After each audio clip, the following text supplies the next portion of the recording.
Hey guys, John here. I've been a little behind on making videos, at least for this week. But anyway, I want to continue. I will be continuing the RPG, the hashtag RPG a day 2018. This is my day 8 video where I'm behind. I'm kind of going to be filming a bunch of these tonight. But yeah, this question was, but how do we get people into the hobby? By the role-playing gaming hobby. I've been watching a couple videos. I was kind of going to leave my 2 cents. A big part of it, I feel, is just being open to players. You know, if you're talking to someone, being chatting with, you have friends with, and you see that they like fantasy or they like something in between, you know, that could be a good way of saying, hey, would you like to come play this game with me? You know, that could be a good thing. You know, connect on their love of, say, you know, World of Warcraft might be a thing, or Elder Scrolls. That could be a really good go-between. Or even if they're not into fantasy, maybe you could open their way up with maybe something like, maybe Fate System, and maybe run something like, something based off like an anime they like, or, you know, superheroes. Or maybe if they like horror, maybe Call of Cthulhu might be a thing. It's been really successful for me in my own relationship with my girlfriend. She doesn't really get D&D, but I introduced her to Call of Cthulhu, and she gets it a little bit more. She's still confused, and we're still working on things, but she definitely has, you know, she definitely likes it a bit more, and she's very much interested in the story and how it'll turn out, to a point where I don't tell her, of course I don't tell her what happens. I say, no, you have to play to find out. So yeah, that could be a good thing. Also, don't force the hobby on someone, particularly if it's someone that you're close to, a significant other, a child, you know, good friend. Don't force your hobby. You know, that doesn't have, you know, I don't think I've forced anyone into role playing. That's important, you know, as gamers and as hobbyists, enthusiasts, we have to pick our battles, you know. This is something I learned very early on when working with Boy Scout troops and trying to get people to join. You have to learn not to push people too far, you know.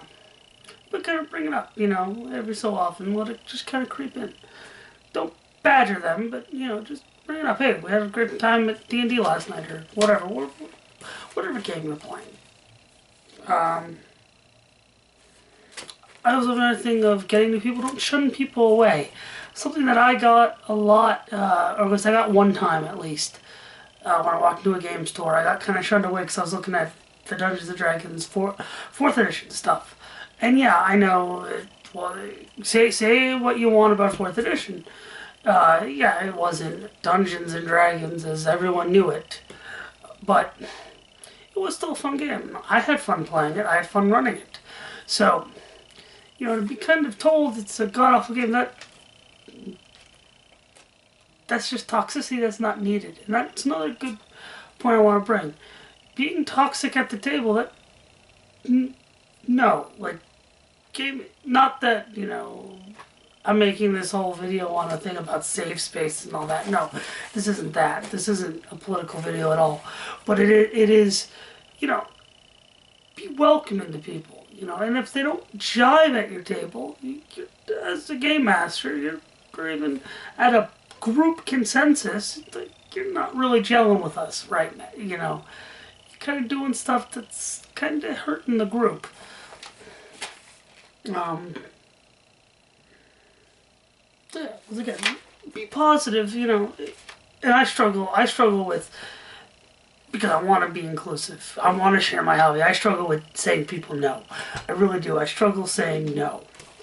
And it shot me in the foot. And I've just learned that I've got to put my foot down.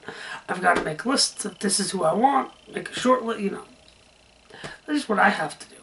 But I'm also running games as a university student on a university campus where there's a bunch of gamers. And no... endless. Everyone wants to try D&D because of how popular it is or whatever.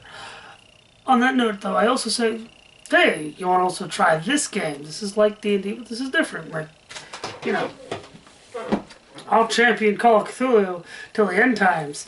Mainly, I'll champion until I actually get to play in a game. Well, whoopsie, I lost the book. I'll pick it up later. Yeah, be positive. Use stuff from MMOs. I once ran a Pathfinder game that used the Elder Scrolls world, and I made my own stuff for Elder Scrolls, and I made it very similar to Elder Scrolls. And I said, this is basically my version of Elder Scrolls 6. You know, yes, Skyrim happened, but this is after that. To the point where I told people, no, this is not a Skyrim game. This is an Elder Scrolls game. So yeah, I did that, and it was fun. I had a ball run. This is probably the best time I had fun playing Pathfinder. At that time, I just got it. You know, I also had another DM with me who was doing an evil campaign, and I did the Gear Guys. That was fun. But yeah, understand your players, where they come from. Let them know that, you know, at your table, you know, drama and politics, that's at the door. That we don't need that while we're gaming. Now, if as a game master you bring something to the story that might be a parallel, that's okay. You can have that parallel, but you know, don't be belligerent with it. You know, be, you know, that's all. But yeah, to summarize my point on getting people into the hobby, be positive, be inclusive, and just have fun. You know, just be warm and inviting. Yeah, we gamers, we get the stigma that we're antisocial. We're not antisocial. We play probably the most social game ever. And that's just what it is. You know, just be positive and be welcoming. And be ready to, you know, work with people. Work with kids.